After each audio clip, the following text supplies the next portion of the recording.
if you have something to share. Go ahead. Okay. Hi, everyone, and welcome to Cookalong World Food Day. I'm really excited. I was invited to host this cooking. My name is Negat Hussain, and I'm one of the community cook for 91 Ways. 91 Ways is a charity organization that is based in Bristol.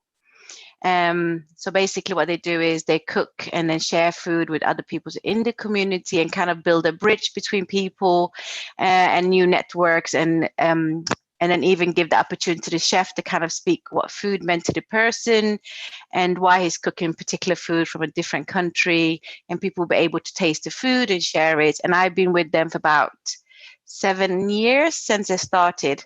Since then I've been quite volunteering, helping out, and etc. So I was asked to come and join this show, and I thought, why not? This is a great opportunity for me to share my dish.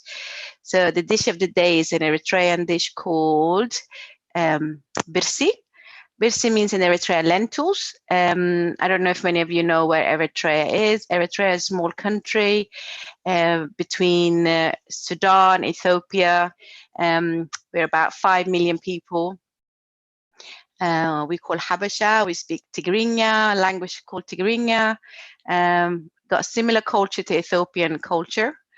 Our main foods are quite spicy. We've got a few dishes that are vegetarian dishes. One of the most famous dish called zigni, and we eat injera with most of our dishes. Injera is a flatbread that we eat to a lot of our dishes. But we have a lot of variety of vegetarian food. And then I've chosen this one because this dish, I cook it quite regular in my household. My children like it and I like it, and it's easy to make.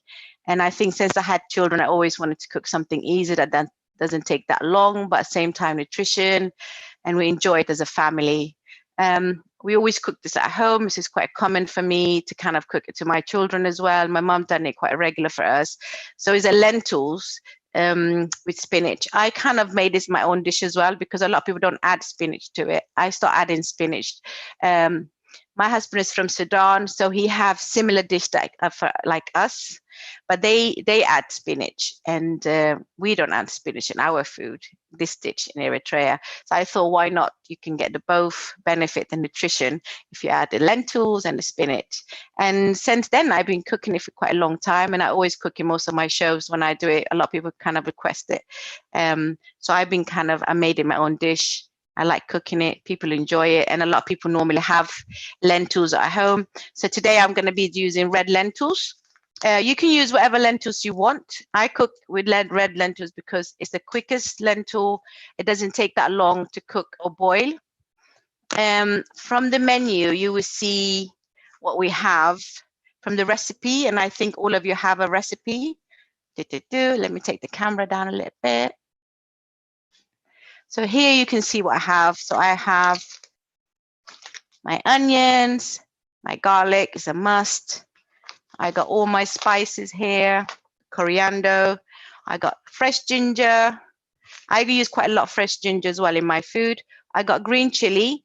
On the recipe, it says berbere or green chili, so you can choose.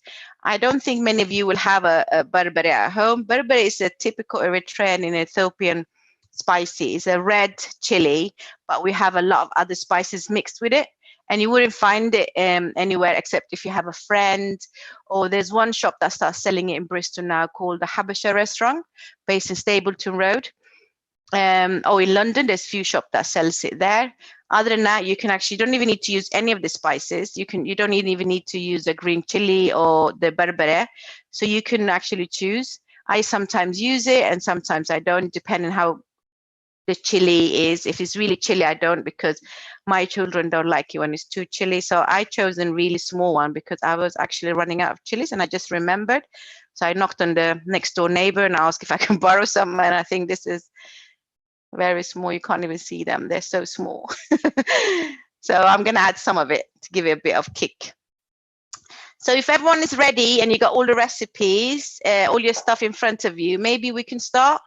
I hope you got your chopped tomato. Can we just do a check that people are live and able to follow? So yeah, we can ask if anyone can put into the comment section and we'll be able to make sure that everyone's up to speed. But thank you. That was an incredible introduction to you and to the food that you're making today. And I love that you've been able to share the culture, different of Sudanese and Eritrean dishes coming together here as well. So thank you. That's like, and all of the nutrition as well. It's perfect for this time of year. Thank you. So I'm hoping it's on live. It's saying about 15 people are viewing. Hoping if someone can comment and make sure that we're there. So basically we could still talk if anyone wants to ask something about maybe swapping the ingredient or the spices. It's fine. I think whatever you got at home. Some people don't use any like spices. I use coriander and cumin quite a lot in my food. I think the taste is quite nice and they don't overtake the food when I cook. Garlic is a must most of my food. I don't know. I think my mom used to use a lot of garlic, and I kind of get used to eating garlic in most of the dishes that I make, or if I marinate something, I have to have a garlic. So it's always in my household. We always have lentils in our household, like pasta, like anything else. So it's something we'll be buy quite regular. So the only tips I will give as well today is if you got any of those dry spices, like for example, this is a whole coriander, and this is a whole cumin. I always buy them whole and then I ground it at home, because you will taste it different. The flavor will come out when you ground it at home. It's amazing, because before I used to buy them in a ready-made powder and kind of use, but when you ground it at home, my God, the flavor completely changed straight away. So that's my tips for today. What else can I say? Spinach, this is a whole bag. So even if you thought, well, that's quite a lot of spinach to put in the food, but believe me, once we're finished with a dish, you only see this much of it. So as you know, spinach kind of got a lot of water. So by the time it's cooked, so we try not to cook it for too long. This is going to be the last thing we throw in, to keep all the nutrition in the spinach. We don't want it to kind of overcook or anything. But the base is going to be we're going to chop the onions and then put a bit of oil. And then after that, we're going to start slowly put the chopped tomato and then add a little bit of tomato puree. I got this big one. On your recipe, it says tube. So you can actually put a whole tube or more than a half, I would say. And then I like this big size because it will last me for about month or less. But the good thing is, because it's glass, you can always use it for other purpose. And then once you open it, try to put olive oil or any oil, and it kind of lasts you longer, and put it in the fridge. So always buy that, and it's actually cheaper than buying a tube. This is like $1.59 from the Asian shops. Olive oil, or you can choose any oil that you want to cook with. I quite use olive oil or any other oils that I have at home. And then I got a cup for you to kind of know roughly how much lentils you need to use. If you are a smaller family, I would say use the 2 cups, but actually maybe 1 cup for one person, depend. But I think this dish is for a whole family or a few friends, people sharing of 4, 5, even 6, depending how much you eat, I would say. So everyone is in, we can maybe start. We do. We've got a few people commenting saying I can hear and see, and we're all ready with the ingredients to go. So please, Negat, start your cook-along. Thank you so much. Good.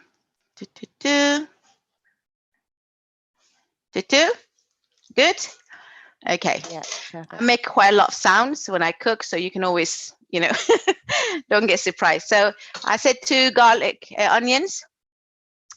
So if you want to start, put your cook on and try to put it on a medium heat, because what we want is for it to cook quite quick.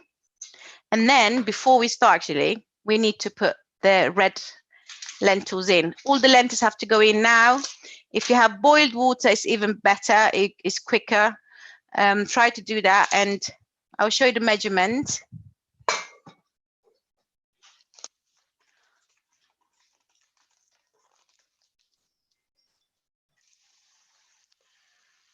Normally, I use the whole bag because I know that will feed the whole family. But if you want to be kind of, specific, you can actually use 2 bags. As I said, if you just you can use 1 cup. Yeah, so you can still see there's a little bit left. That is 2 cups that we used already, and this is a little bit left of it. So if you go and boil your water and then add to it, that's quicker. If it's not, you know, you can start from scratch. So I got my water here. Yeah, and then I'm not going to put my water in because I have already pre-cooked mine. So a bit of cheating, but I thought it's the best to pre-cook. So 5 glasses of water or 6, depending. So basically, it's like cooking rice. It should be kind of coming halfway. What it is, you need, because these little babies here, these little lentils here, they will kind of grow. So you need quite a lot of water for it to kind of come up and grow, and they need to go yellowy. Once it's yellowy, you know it's cooked, and they go soft. And then if you think, oh, it's still a lot of water, then you can actually take off the water and then see if, because you want it to be quite smooth, silky. You don't want it to be too runny for this dish. But with lentils, if you eat it the next day, you feel like, oh, you need a bit of, you know, water or something. And you can always add a little bit of water to it the next day if you have anything left over. Because lentils, often when you kind of stay for too long, it kind of goes a bit dry. So if everyone start chopping the onions,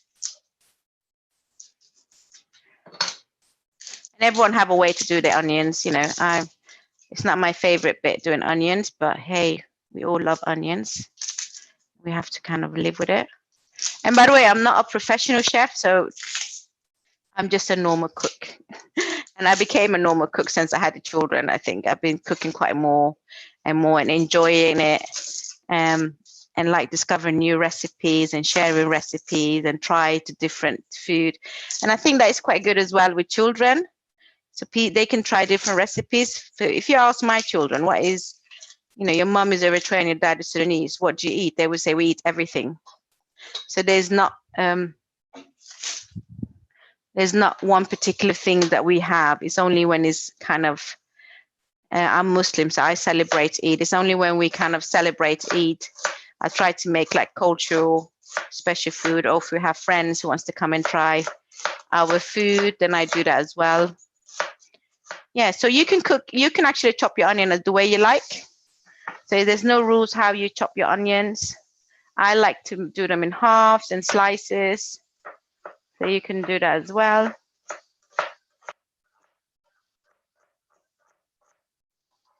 If my mom see me, she would say, no, you need to do it very small, you need to do it very fine. But actually I discovered that doing them slices works better for me.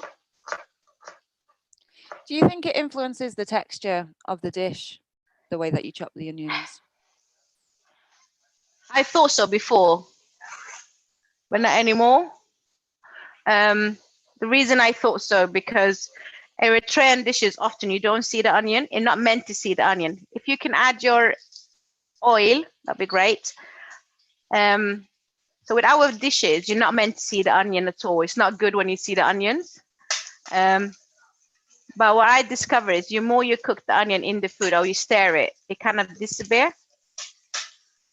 So I kind of discovered a way where I think it works best for me and the way I cook. But the texture, the more onions you have, your stew often get not heavy, but kind of rich, if you know what I mean. Because in a lot of cultures, a lot of people don't use a lot of vegetables. What they use is they use a lot of onions to kind of make their stews, and that's how the stew kind of become heavy. The dish that I was telling you, the famous Eritrean dish called zigni, is only onion, tomato, and meat. And you can imagine how much onion we have to make it quite thick.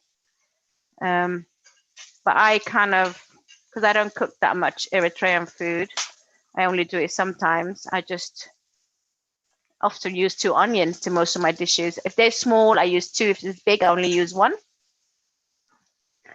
So try to move it around and try to until it goes a bit slightly golden brown, I would say. And then a lot of people sometimes add their spices in now, but I think we should wait a little bit. And then when you start going a bit of kind of yellowish or brownish, we should add the cumin and coriander. Why I'm saying that is because sometimes when you fry the spices, especially if they're whole spices, the flavor comes out in the food.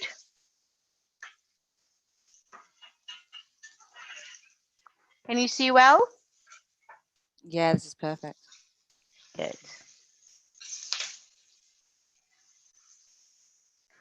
Yeah, so, and I hope you are boiling your lentils and they're boiling away now.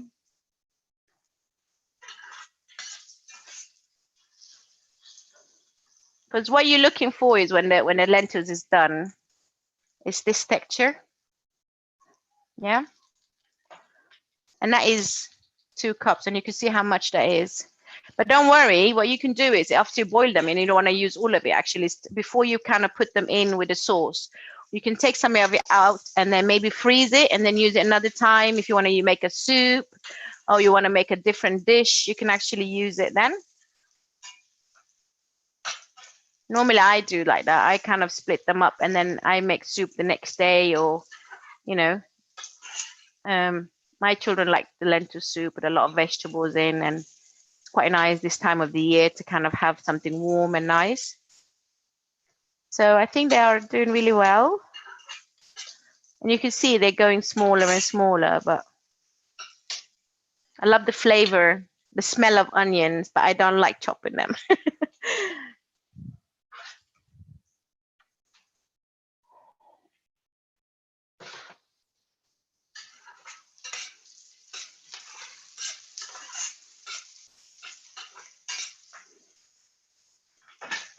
I might speed it up a little bit here.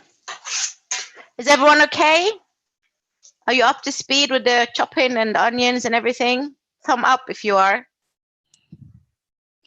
We have a comment from Valerie who says Negat, she's not a fan of cutting onions either, and she's crying now. I did my crying. You can't see it, but I did a bit of crying here as well. But can you imagine how many years I've been cooking and it's still the same issue? And I've been following every tips that I get from everyone. But serious, this onion thing, we can't.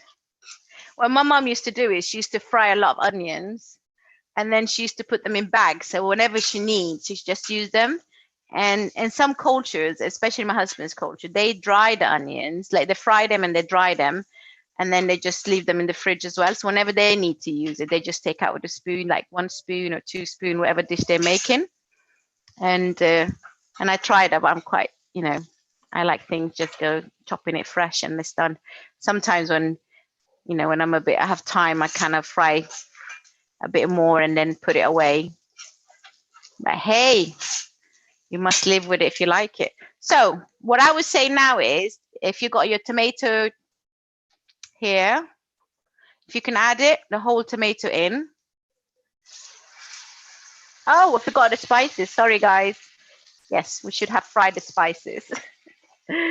So people who haven't put their chopping the tomatoes in, you can actually put a little bit of your spices and fry them if you can before you put the tomatoes in. If you have, don't worry. It's not the end of the world. Just mix them in. Get out. Can you hear the sounds? And if you have powder on the recipe, it says cumin powder, that's fine. If you don't have the whole one, use the cumin powder.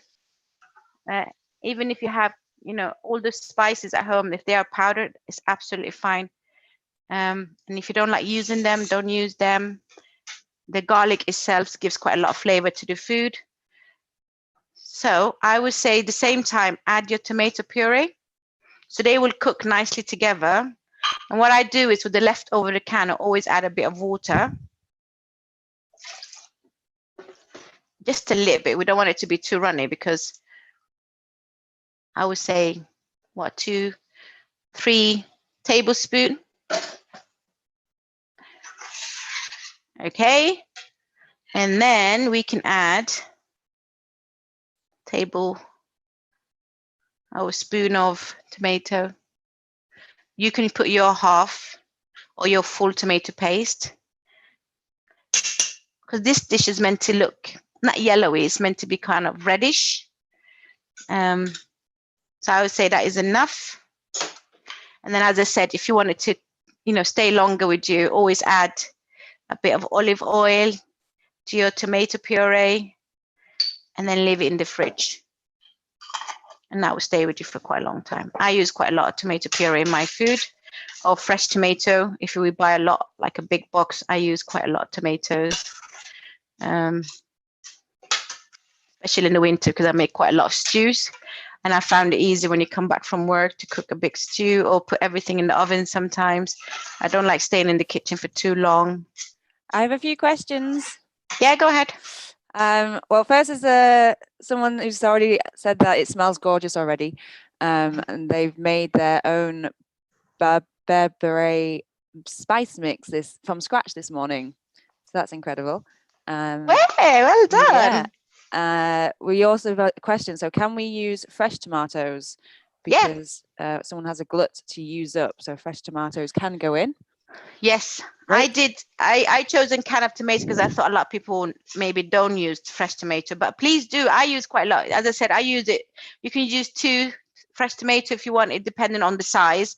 But please do 2 to 3 fresh tomato will be really good to add in. Fantastic. And also, do you need to crush the cumin seeds? If you want to.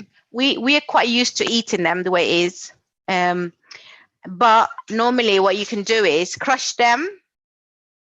I use normally a grounder. So I got a grounder that I use. But do it, please, if you want. As I said, there's no rules how you like your spices. If you want them a whole, you can have them. If you want to ground them, ground them. If you got the powder, add in the powder. And then as you can see, it's boiling away. And then if you like salt, I like a little bit of salt. That's the time you add salt in now as well.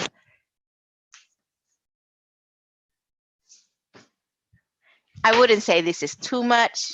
It's tiny, but I don't have any salt in the lentils, so it's okay. So you wouldn't feel, now I feel guilty, so I have to get rid of that. Yeah, and I think what you can do is just cover it for a bit, leave it to kind of cook away a little bit. Check your lentils and see that it's doing okay. Sometimes lentils sticks on the bottom, so try to move it around a little bit. Make sure it doesn't stick. And give it another 10 minutes, and I think the color will start changing. But the more you cook it, the more soft it gets, basically. And then while we're waiting, I might go in and clean my garlic. And even on the garlic, I think on the recipe I said 2 to 3. So it's up to you. Some people can't eat garlic, so you can choose actually if you want garlic or not. I would choose 3. They're quite small, so they're not that big. This is another thing I don't like, kind of, but I always buy them fresh, even they're not my best friend, but I like them. I don't like cleaning them. But I love cooking with them, so I'm getting used to it now. Sometimes my kids help me out and kind of do it, and then, they get something in return. Other than that, I mean, it's great. Yeah, is there things that you can ask your children to do in the kitchen to help you when you're cooking this dish? I think I always been involved in cooking with my parents. My mum used to cook quite a lot, and when we moved to Sweden in the 70s, we were like one of the first refugees who kind of went there. I grew up in Sweden, by the way. Sorry, I haven't even said that. So what we used to do is to kind of hold back to the culture, or kind of get to know she used to always ask us to come in and kind of help out, whatever help she needs. She goes, come and chop this or do that. And we had quite a big kitchen, so all of us used to go in there, and we are 7. So I'm the youngest of 7. But we really enjoyed it. And I think that kind of get us together, and we can talk and, and discuss and discover different things. And we used to say how much we hate garlic, and we used to moan that we hate berbere, because berbere is quite chilly, but, you get used to eating it. I get quite surprised when children are quite small and they eat berbere. I'm thinking, oh, that's really brave. But that's, I think, getting the kids, when I had my own children, I I never decided, but it just becomes quite natural to ask them to come in, because they used to always find me in the kitchen in the afternoon, and I'm like, do you want to come in and do you want to sit and help me maybe do the carrots, the potatoes? Even when I meet with my friend before I had my kids, I was always the person who cooked, but I never thought I'm going to be the person who cooks. And I never seen it difficult, because I always cooked at home, and we made everything from scratch. Everything we had at home, we always made it from scratch. So when I came to go to uni here, and a lot of my friends were saying, oh, I can't cook, it's amazing. And I was quite surprised. I was thinking, why can't you cook? I was, but then, I thought everyone else had the same as me. Everyone cooked from scratch. What I'm doing now is I'm trying to kind of, what is it called? Scratch the tomatoes, because some of them are you can see them quite big. So with the spoon, just go squeeze kind of thing. Yeah, so I want my kids to feel the same. I want them to know cooking from scratch is the best, and it's the easiest, and it's the cheapest as well. So my boys, one is 15, one is 14. They're quite comfortable coming into the kitchen and, trying to do what they want to do if I don't want to cook. And I think that's important. There's a good skills for them when they grow up and they kind of move on to go to uni or kind of start their own life. They actually can cook and be comfortable. I think it's important to be comfortable, even if you're not the best chef, but at least you are comfortable in your own kitchen. And there's no rules of how you cook or how you do things, because you are the chef or you're the boss of your own kitchen, And I always say that to them, even if they're not cooking the nicest thing, but I always say to them, oh, it's really nice. How did you make that? Trying to make them a bit feel proud of what they did. Even I got one little girl, she's 8, and she loves making cakes. We do the same thing with her. Like, we said, we really want a cake. Lena, can you make us something? And she will go in and Google up stuff or get the recipe book and cook something from scratch or make a cake. Yeah. I think that's a really powerful way as well for it to be like a like this is something they're comfortable and confident with, and bring that into their everyday. I have a question. Perfectly Edible has asked, so they've added the tinned tomatoes, and just to check, do they add the puree yet? You add the puree, because that's what I did. Oh, I think mine, yes. So we did add the puree at the same time. Add it at the same time, but don't worry if you haven't. If you want to add it now, you can, because the puree basically kind of make the food thicker and gives it more color. But don't worry, add it now.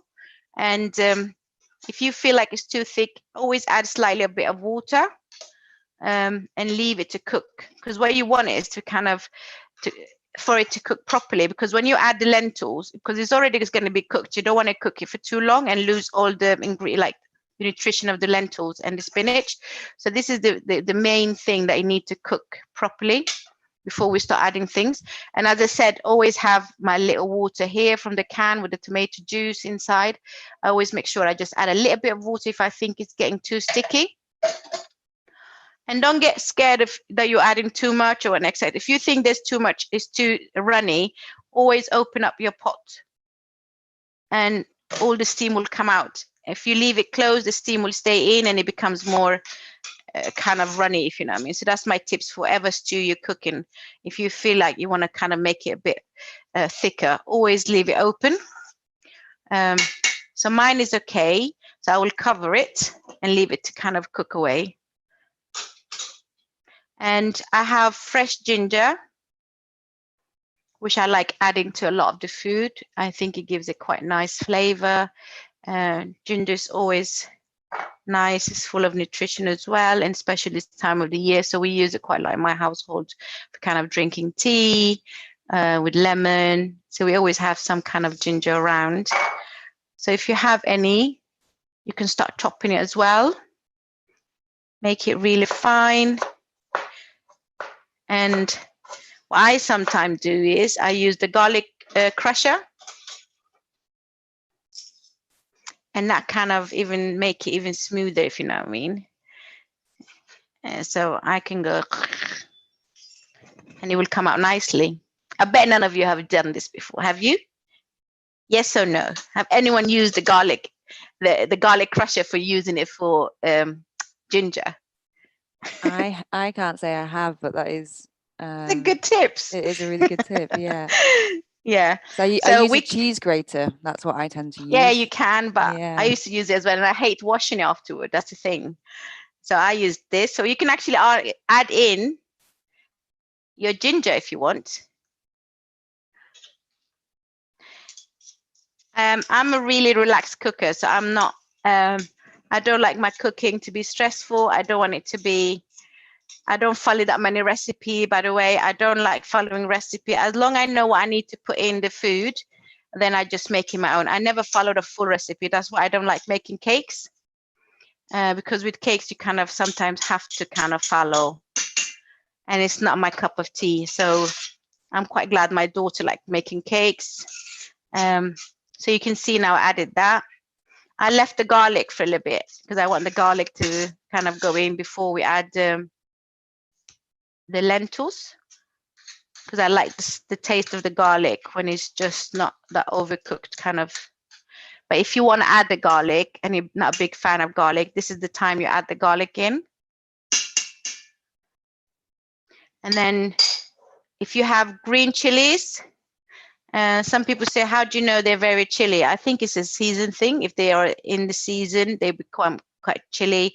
If they're not in the season, they're not chilly. So what you do with garlic is normally you can just go and chop them off like this. This bit comes off.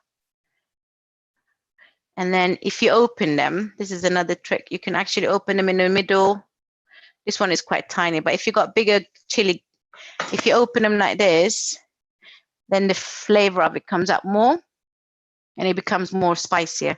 So I'm going to throw mine in now. So if you want to do the same thing, if you clean them up and then throw your chilies in, the berbere, add it in as well. Follow how much if you're going to use berbere, if you're not used to berbere, by the way, berbere, depending who's making berbere, sometimes berbere could be quite chilly and sometimes it's okay. So I would say start with half of a spoon, okay, cook it, and then if you think I normally eat quite chilly food, I would say go for full one. It's not that chilly as other spices, but it can go really chilly depending who's making the berbere. So I got 4 chilies there. The reason being is because they're really small, so one of them will be equivalent to 1 whole one. So play around with it a little bit, make sure it doesn't stick. Check your lentils, make sure it doesn't stick on the bottom. So we don't want it to be sticky. If it's burned or if you're like, oh, just do it again, you can always leave the sauce on the side and make, until your lentils is cooked. Because the reason being is we're going to kind of add everything in one pot later on. I have a few more comments coming through. Yeah, please I'd go like ahead. to hear them. So my 14-year-old has just come in and said, "Ooh, Mum, are we having that today? It smells awesome."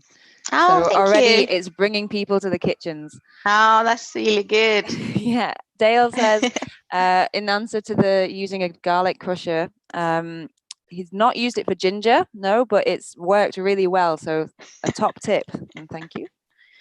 Yeah, I know. Someone else has said that they do grate their ginger and freeze them whole, then grate it when needed and put the rest back in the freezer. Yeah, to make it last I longer. do that as well sometimes. We use it. Have you got more questions? Sorry. Well, you can respond definitely, and then there's a few more comments.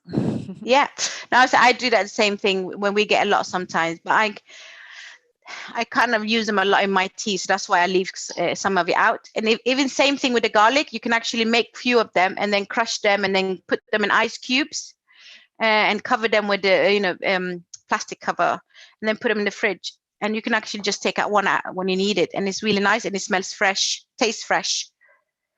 Yeah, go ahead. Take any more comments? Great.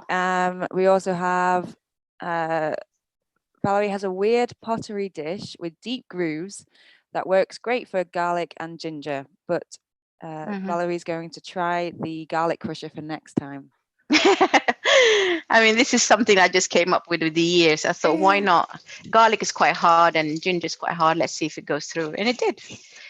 But it's not a must. If you like eating the garlic, the ginger quite big, I mean, then you can. But sometimes my kids, they're funny in the food. So I'm always trying to find things that works and they're still going to continue eating it. without them becoming too fussy. Yeah. And then someone else has said that it's really interesting, Ree, when you have talked about putting the garlic and ginger in after the tomatoes, because they've said that with the Punjabi dal, the taka is made with onions, ginger and garlic first, fried first, with those spices then added. So it is that kind of, changing the order of. And as I said, you might find my cooking completely different. If I was going by, the rules, if they say, I will maybe do that, but not to add the garlic. I always try to add the garlic before I kind of switch everything off, before 10 minutes before 15. I like the taste of the garlic. But some people do. My mom do the same. If she put the tomatoes and the onions, and she put the garlic in. But because when I cook, I just want it to cook, and I want it to taste nice. And as I said, I don't like follow any kind of rules, and I think this kind of is only when I'm doing something and I need to focus, I kind of try to follow every rules on the book. But I'm not a big recipe follower, so I'm just trying to make what's easy. And the end of the day is all going to look nice and it's going to taste nice, hopefully. So that's what is matter, as long as we can eat it. What rules it goes in? I think it's only the onion. A lot of people need to do it in the beginning because you need to fry them a little bit. Other than that, it's okay. But if you have onion that you already fried and put in the fridge, you can actually put it in now and add a little bit of water to it because they've already been fried. So that's the only rules I know that I kind of follow when I do stew. Even sometimes if I'm in a bit of hurry, I actually chop the onions, put the oils, put the tomato, put it on. Nowadays, a lot of people have slow cook, so it's the same thing. So I would just say, do what is comfortable for you, see what works, and play around. That's the whole idea. So would it work in a slow cook? You just fry off those things first and then add them into that one? I think with a slow cook, I had it for a bit and then it kind of, we took it off. We gave it to someone that was going to uni and we thought, why not? She can have it actually. It works because I think what you can do is just fry the onion a little bit and then you add everything else and your spices and everything and you close it and leave it on the timer. I mean, people who got a slow cooker know more than me. Maybe someone in the group have a slow cooker at home that you use quite regular. Have anyone got a slow cooker at home? So I do use a slow cook for, for like the big one pots that it just will last a few days of the week as well. Yeah. And it takes away that, after work, I've got to cook something kind of feeling. But yeah, that's, I might try this in the slow cook then actually, when I'm not at a computer. Yeah. I mean, this is my normal pot. It might look quite big for you guys, but this will feed 5 people, and we will have something left over for tomorrow. And this is those 2. We just wash them and leave them here. They never go back in the cupboard. That's how it is. And then if I know we don't have that much or whatever I'm cooking, this is the small dish that I have. I mean, I call it small because I know this will only last us one day. I always like cooking. I need to have space when I cook. So I want to see my vegetables. I want to see they kind of rest and cook evenly, if you know what I mean? So I always, when I bought this is when I bought this maybe 15, 17 years ago, those 2. And they've been with me for quite a long time. And I think they're getting retired. But every time I say that, they're just getting better and better. So I kind of kept them. You can trust them. So that's always good. always trust them. We kind of have a good relationship by now, but I use them quite a lot. Even for pasta, for whatever I'm cooking, for rice, always use this. We don't use that much rice, but whenever I do, half of that pot will last us 2 days as well. So Gerard has said about the health benefits of garlic and ginger are unbelievable, and especially at this time of the pandemic. Yeah, definitely. I think a lot of people should have them at home and get used to it. For me, it was the hardest to get the kids used to it. To be honest, I always had it in my food. I had it in my drinks, but I wasn't sure how the kids going to take it, and especially when the corona thing came along. In the beginning, it was really hard for them to kind of have lemon, ginger quite regular. But when they see me and my husband drink it quite regular, they kind of made it as well a regular thing for themselves. So we always have lemon. Always have lemon in the house. We always have. I even add it to my food when it's finished. I always kind of go, on top of it. So I think it's something that we need to get used to, especially at the time of year as well, because it's cold. But not everyone likes it, and some people like peppermint and ginger. Peppermint's quite nice. I like fresh peppermint, and so we get that quite regular as well. But it's not everyone's cup of tea in the food either. So we need to. So when I cook for people that I don't know that much, I try not to play around. But cumin and coriander, I know a lot of people kind of like, and etc. And the berbere, I don't use it that often if I know they never had it before. Or I use a little bit and then kind of let people taste it. So how is the lentils going? Is everyone's lentil kind of start looking like mine, pre-cooked from earlier? Yeah.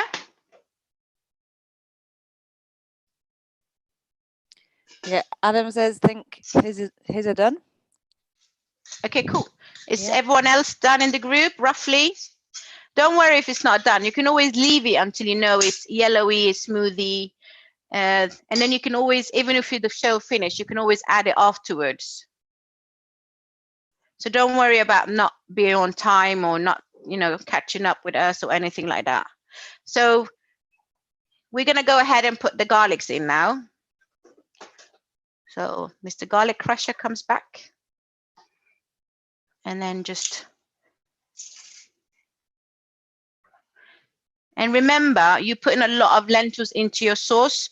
So this is the base. So you need to make sure your sauce is, you got everything that you need here, your salt, your spices, your garlic, because once that is in there, you're not going to add anything in, except some people kind of want more salt or more something. But I would say this is the base. Try to make everything goes in here. And then once you put it in, that'll be it. It'll be just we're just going to add the spinach in, the last thing, and that's it, really. We've got a bit of feedback on some of the people's lentils. So Dale says that he thinks that his are cooked too. They're soft anyway. So is that what we're looking for? A nice soft lentil? Yeah. I'll show you. Valerie's never cooked them this long, but thinks they're okay. And it depends if you had red lentils, they would cook for 20 minutes or 15 minutes. So you can see mine. Can you see it properly? Yeah. So it's kind of gone soft, yellowish. It's not that much water. If it is, don't worry. Yeah. We need a bit. Edible said that there's a cooked and they're going mushy and yellow. So I think that sounds brilliant. So if everyone is ready, what I'm going to do is, because this one is quite small to this one. So if you got a big pot, try to add your spinach now. Mine is quite small, so I need to be careful not to overflow it and cook it slowly. We'll add a little bit at a time, because your pot needs to be quite deep, because mine is not that deep, because I'm going to kind of add it to the big pot. Do you know what I mean? Because all the lentils wouldn't be able to fit in here. So this is where I cook the sauce, and then I'm going to add it to the lentils when it's finished. So if you start little by little and then start moving around,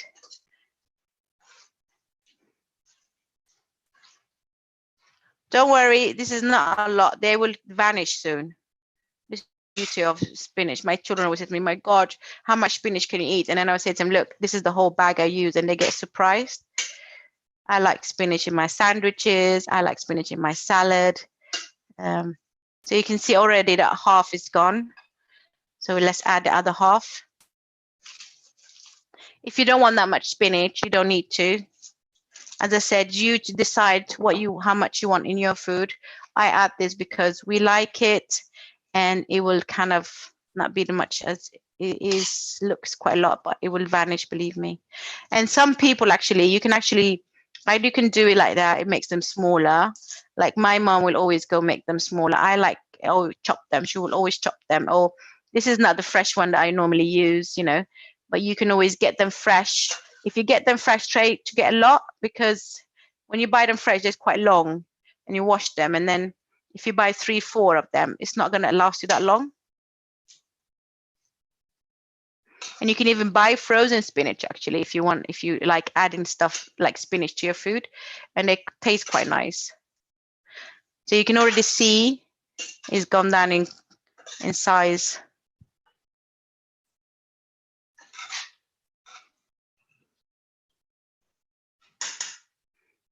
And you can actually taste. Yeah, I could do it a little bit more salt, but I'm not going to. Not that I eat a lot of salt, but you know.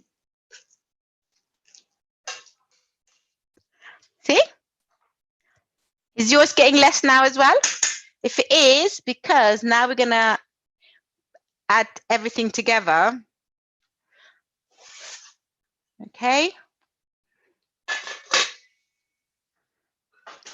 Yeah, Valerie said that she loves spinach. The more, the better. Okay, so you can see that's the whole bag, and the whole bag is almost finished. You see that? So don't be scared if you add too much. But if you still feel like, oh, I haven't added everything, I can do it more, just add it in. Perfectly Edible said that they brought fresh ones from the Indian supermarket this morning. Brilliant. Fresh So spinach. did you buy quite a lot then, or they just bought some? We'll find out. Because it's interesting to know how much they bought to make it to be a dish. So what you do is just mix everything until you feel like everything is going in.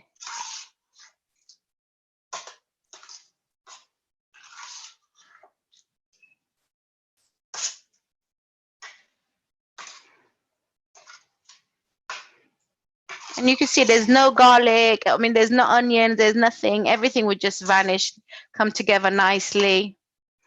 And this is a rich dish, to be honest with you. And this will feed quite a lot of people. You know, I said 5 to 6 people, but actually you can even feed the neighbors sometimes. I often give my neighbors food and they give me food. And even this morning we run out of milk, so we just borrow some milk from them. So it's quite nice if you have any food left over, or you think you made a good job and you want to share it. It's good to share it, because one day you might want to borrow something from your neighbor. This is how mine looks. And let's cook it for a bit, for maybe another, I would say 10 minutes, and then close everything off. Because, see, so mine is quite, it's not that runny. Some people might find theirs quite runny, but open it, don't close the lid, leave it open, and then cook it. So I could even do with a little bit of water. The reason I said to you before, it just, sometimes lentils get quite thick and it's quite hard to eat the next day or later on in the afternoon when it kind of cooled down. But you can even add a little bit of water later on or the next day. Other than that, you don't have to. I think this is quite good for us to eat with bread. It's not too runny, it's kind of steady on the spoon. Some people like to eat it with rice. You can. We eat it with injera.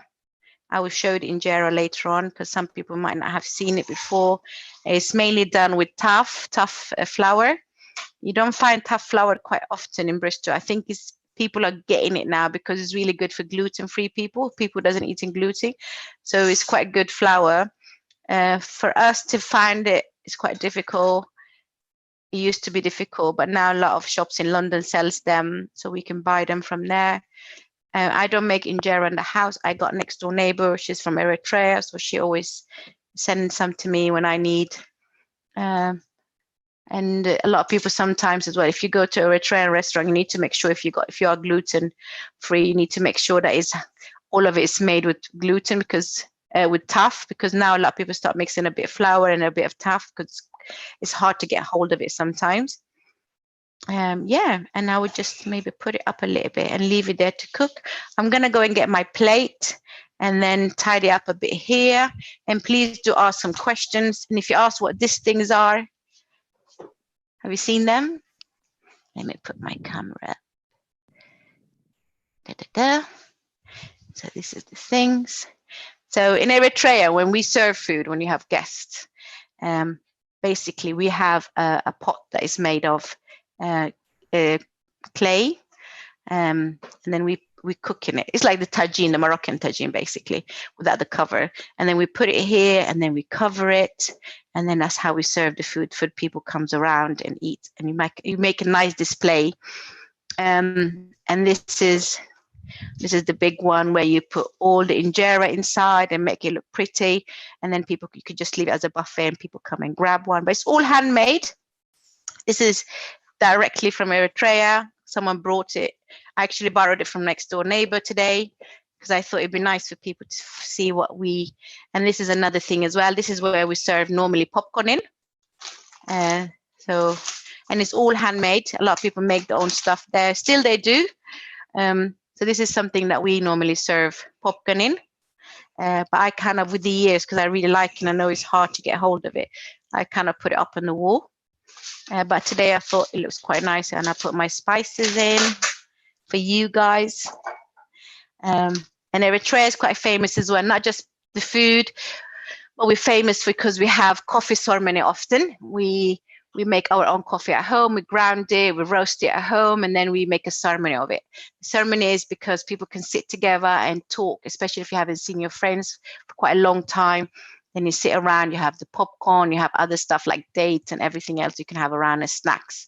And then you make the coffee, but the coffee kind of is fresh and you kind of drink it slowly. So you will have, it's more almost like espresso. So you would have you drink it slowly, and then you kind of boil it again, and then you drink at least 3 little cups you will have. But it's meant to take about an hour. And it's very famous wherever you go. Even if you go to a Eritrean restaurant or Ethiopian restaurant, you will get a coffee. But it's almost everything is done in the house, and that's what we're famous for as well. I can hear some sounds from the food. Can you hear that? Yeah. I think the lentils is cooking away, and everything is kind of coming together, and the colors start changing it. Oh, sorry, I need to put the camera down. A few questions come through. Yeah. In response to your how much spinach was bought? So it was 4 big bunches for £1. That was a nice bargain found. And that's really good, yeah. Yeah. Dale's planning to share this with neighbors. Oh, that's nice. So already people are inspired by your cooking and sharing. Oh, thank you very much. Karen has said it's all done. Yes, it's all done. Brilliant. So when you feel like it's all done, they can actually turn it off. But mine, I'm going to leave for a little bit more until I kind of prepare everything. Yeah. I can even leave it open for people to see, like that. And the daal that perfectly edible eats with roti or rice. Yeah. They also asked whether it was a clay or woven basket. Woven baskets. The clay is the dish that we cook in, but everything is woven baskets. So the clay dish will sit in the woven basket ready to serve. Yeah. So you will kind perfect, of you will cover it with something underneath, and then but it's mainly when you have a buffet and you have a special event, you like at home, then you kind of make it. But it's very common. A lot of Eritrean people have this in the house, and they're very proud how they represent their food or display their food. It's only me who haven't got it, but now I want it, and it's quite hard to get hold of it. It's funny that around freezing. Is it okay to freeze this lentil dish? Absolutely. Freeze it, in smaller portions, and you can have it later on. And as I said, even this dish, actually, if you add a little bit more water and a bit of other things, you can actually make it to a soup. So don't worry about that. You can actually, lentils is fine to drink, have as a soup, or even sometimes you can, if you feel like, I want to add some potatoes because we have so much potato, carrots. If after you had this dish, you can. So this is Mr. Injera. I don't know if you can see that. This is injera. Hold on.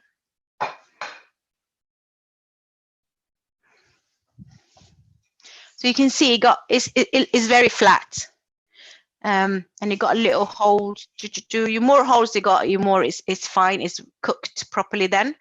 So as I said, a lot of Eritrean will eat this at home. And if it's done with 100% of tough, it's darker. The color is darker. This is mixed, so you got a bit of flour in it. So that's why it's a bit lighter. So normally that's how we eat it. And then what we do is, normally they have 2. I will have 1.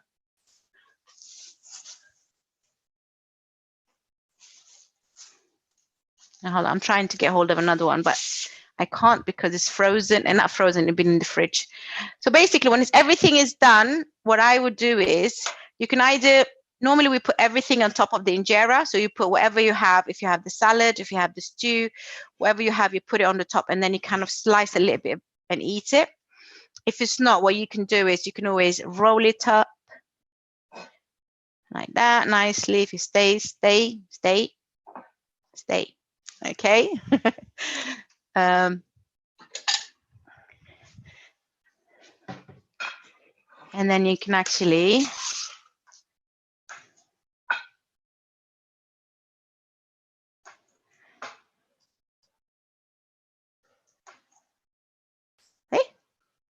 that's quite a lot for one person, but I just wanted to kind of show you. That's how I will serve it. Yeah, and then as my culture, we normally eat together. So we will have a big plate, a round big plate, and we will have all our dishes, and then we will have bread, and then the kids can dip in and we eat together. And so we will have small round plates in the middle, and then people, if it's injera, we normally put all the injera, and then I put all the sauces and the salad, so everyone can have on their side, and then the children will eat. Eating together is quite nice. It's very common in a lot of countries, and Arab countries and African cultures. The reason being is it's all about being equal. Your hands is washed. There's rules when you eat together. You're meant to use 2 fingers. You're not meant to go into the other side, the person's sides. You're meant to eat on your side. But the whole idea is, you're rich, you're poor, you're equal and you eat with your hands. So that's what it is. So this is my dish, and I hope you're going to enjoy it. And always remember, you are the boss of your kitchen. Don't be afraid to mix different things into your dish. This is one of the dishes that I normally cook. You can try it, cook it differently. If you got a lot of leftover, try to freeze it. And if you have, or you can make a soup of it next day, or try to eat it with bread today, and tomorrow maybe eat it with rice. And I really, really hope you're going to enjoy it, and that's going to come off, become one of your regulars in the household. Yeah. Thank you very much. And if you have any question, please do ask me. There's a few people already, saying how much or how delicious it is, and how delicious it looks. It's really tasty. Thank you so much, Negat. Dale has mentioned about when you talk about the coffee. So he says, I love the sound of your coffee. The best coffee he ever had was in Guinea, and was usually shaking from too many espressos by the end of the day. Oh, brilliant. So, thank you very much. And, it was great, showing you part of the Eritrean cultures, and even invite you to my kitchen. Hopefully I'll do more shows. Thank you very much. Enjoy it. I look forward to do more shows with you guys, and you guys have been excellent. I think the time is up, but if it's not, I'm here if you want to ask questions, or if you want to share your dish. Can people share dishes, or they can't? We can't on see. Social media, if you want to share a picture of what you've cooked and use the hashtag World Food Day or World Food Day recipe, then we will retweet and tag in. Your Twitter handle is @91ways, isn't it? Yeah. So if you want to share your dish with Negat, then please do. Instagram as well. They have Facebook. Yeah. Facebook and Instagram and Twitter. So if you're on any of those social media platforms, please do share. Do you want to move the camera up to see you, and I'll read out some of the comments that are coming through? I forgot me. So again, thank you, Negat. Mine's finished. It's delicious. Oh, thank you. Adam said it's really nice, and it's been so much fun. So I'm so glad.